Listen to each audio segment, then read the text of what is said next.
Hi there everybody, it's Steve Carson. We're here on the bow of the Vagabond. Another fantastic, almost record-breaking trip. I think the yellowtail fishing is even better. At 3 o'clock, they charge the boat.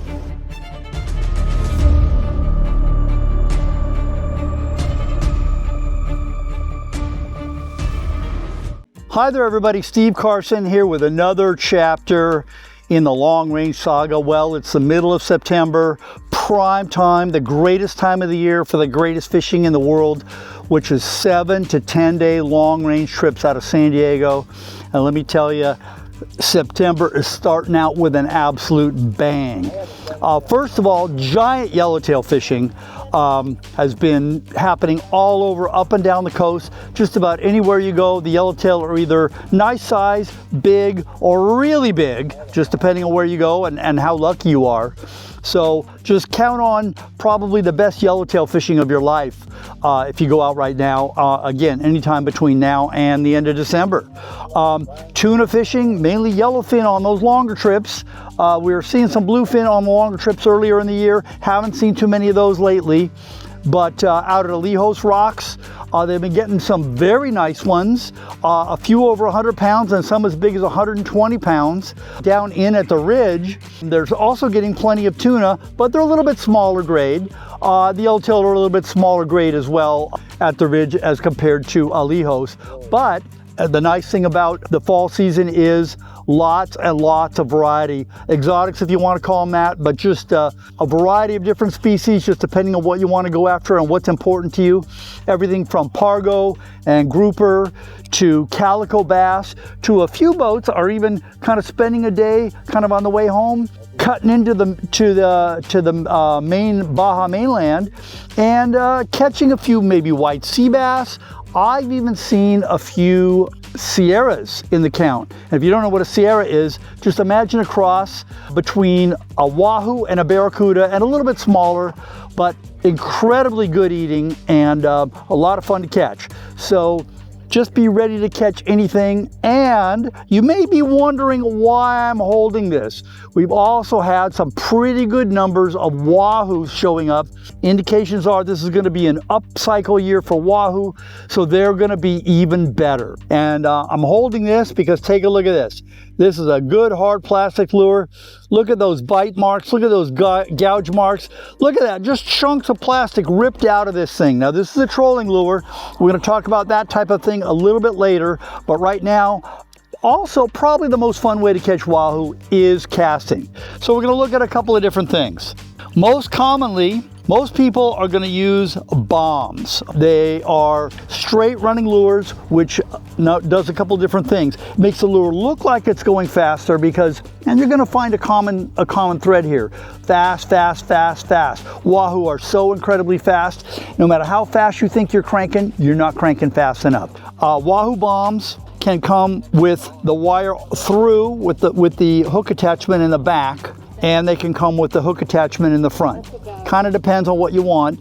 When they have the hook attachment in the back where the line goes through, you pretty much have to use a wire leader. But sometimes when the Wahoo are feeling a little bit pressured, they really won't bite on the wire leaders. So this particular type of bomb may not be practical. Although I do like, this is a Catchy Tackle brand, I do like that little spinner for a little extra attraction. I like that a lot. A more not necessarily more traditional, but a more popular style bomb has a tie in the front, and then you can either use wire, like I have on here. This I believe is a 90-pound wire, or very popular these days is using 130-pound test fluorocarbon. We'll show you what that looks like in a minute. When the Wahoo are pressured and they don't want to bite on a wire leader, that 130-pound test fluorocarbon will get a lot more bites for you. However, if they get a good, even 130-pound fluorocarbon, if they get a good chomp on that fluorocarbon, guess what's going to happen? Your bomb is going to be gone. So you kind of have to weigh the cost of losing a few bombs with getting more bites and hopefully getting more Wahoo. That's going to be up to you. And again, there's that little spinner in that, whether it's in the back or whether it's in the middle, doesn't seem to matter where it is, as long as it's there somewhere. It definitely gets you more bites. Exactly what color bomb or what color lure is going to work, that's going to vary like any other fish day to day, but as long as it's shiny, you're going to be on the right track. Now, a couple of very popular lures, more traditional. The Catchy Tackle 33 has been around for a long time. That golden pink has been just a mainstay for 25 years or more. Another one that's been popular for even longer is the Salis 6X Junior with the fire tail, red tail, call it whatever you want. Both of these lures can be fished on wire. They can be fished on heavy fluorocarbon. They can be fished straight tied with monofilament. That's going to be up to you. The lighter the line that's tied on there, the more bites you're going to get, but the more likely it's going to be that your lure is going to get bitten off. Again, you're going to have to do the math and the finance on what ends up with the most wahoo in the boat for you. When everybody on the entire boat, you got 19 other people on the boat all throwing green bombs, well, green bombs may be good, but how many wahoo are going to bite on the green bombs?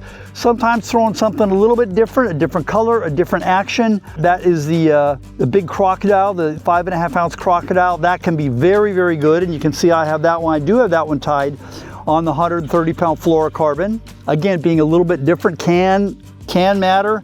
And those of you that are surface iron fanatics, I'm one of you. Your favorite surface iron will definitely work. As you know, sometimes surface iron works better with wire on it, but I would be judgmental about throwing your absolute best yellowtail surface iron on wahoo, because it might just go away. That's just the way it works. But surface iron is great, and wahoo are great fun on surface iron gear. I almost forgot, my personal favorite wahoo lure for casting, not for trolling, is the Williamson Benthos. This is the 5 ounce, because it's long and skinny.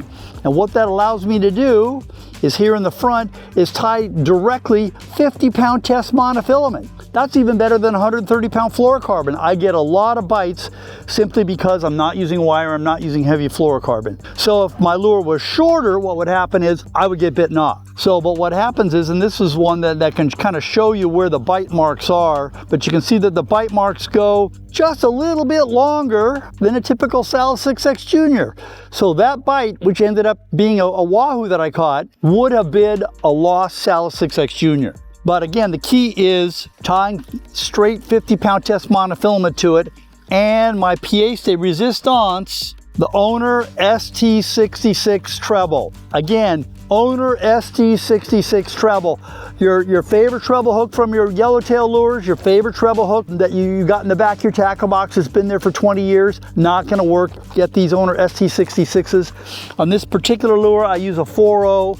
I just kind of eyeball the size to figure out what's best on any given lure. And on a lot of my other lures, you'll be able to see, I literally took a cheap pair of bolt cutters from Home Depot, cut the stock hook off, and added one of the Owner open eye sidewash hooks. You see it's got a nice little open eye. Slide it over the ring, squish it down with a pair of pliers, you're good to go. Those really are a lot better than the factory hooks. So again, a lot of extra preparation for wahoo because they are so different. Now, how are you going to fish for them? We're going to talk about trolling here in another episode, but what I've got here is I've got a wahoo bomb. This is probably the most popular type of casting rig for wahoo, and that is a bomb with a super high speed reel. This happens to be Penn Fathom 40 narrow, which is 50 inches per turn. That is absolutely blazing fast. It is a 2-speed, so that when a tuna bites your wahoo jig, you're not out of luck. Wahoo don't quite have the power of tuna, but they are unbelievably fast. So I can crank my jig back at 60 inches per turn. And by the way, this one does have the 130 pound fluorocarbon on it. And you can see there's the attachment there. Little dark ring, little crimp. And you don't need to be a world record caster. I have this on a 60 pound test top shot, monofilament top shot. If you want to, you can tie your bomb and your leader straight to the braid. The problem is that a backlash and braid is no fun, so you're gonna have to make that choice on your own.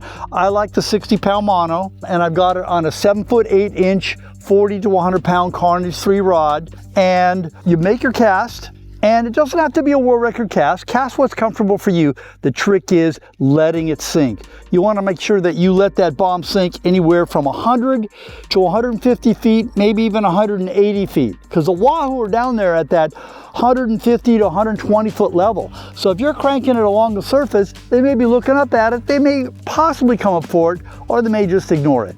But if you drop it down there deep, and then, so you've casted it out, you've let it sink, tuck it up under your left armpit, point the rod tip straight at the lure, crank as fast as you possibly can. You cannot possibly wind it too fast.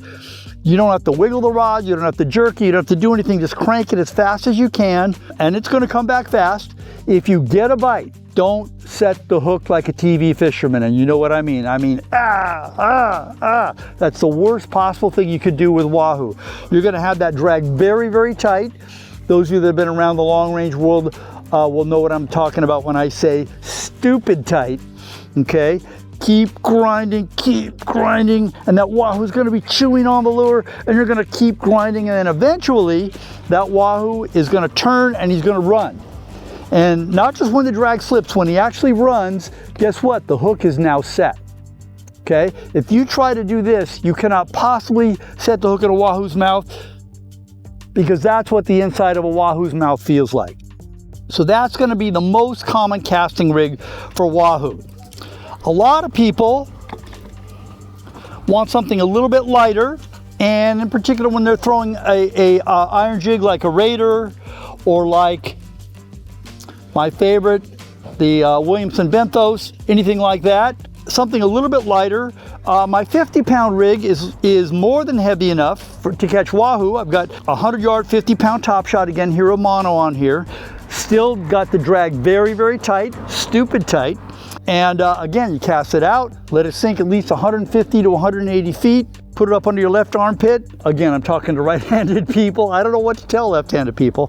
Crank as fast as you possibly can. When you get a bite, keep grinding, keep grinding, keep grinding. If your drag is set properly, sometimes the wahoo will just be chewing on it all the way to the boat. He'll never even run. But again, it's important you don't lift the rod up, don't jerk, don't do anything, just keep grinding until the fish runs. Little nod again to the traditional long-range fisherman. I've got this on here right now.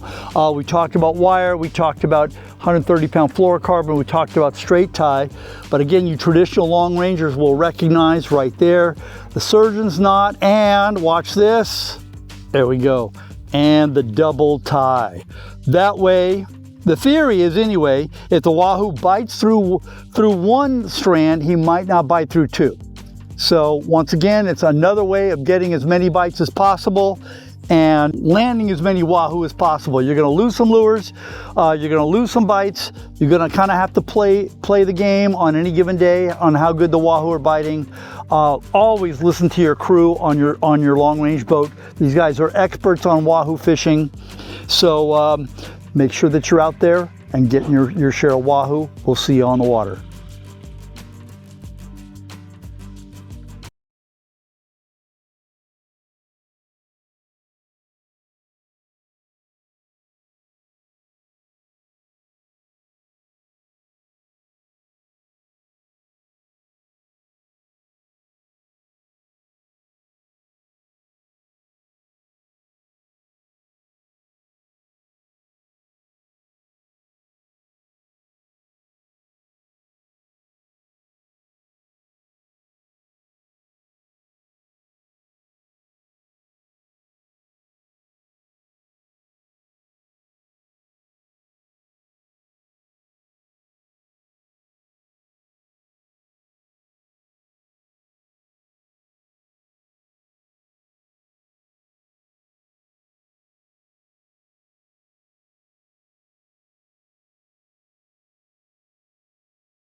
So we're going to talk a little bit about our wahoo fishing, what to do over the next couple of episodes of the video.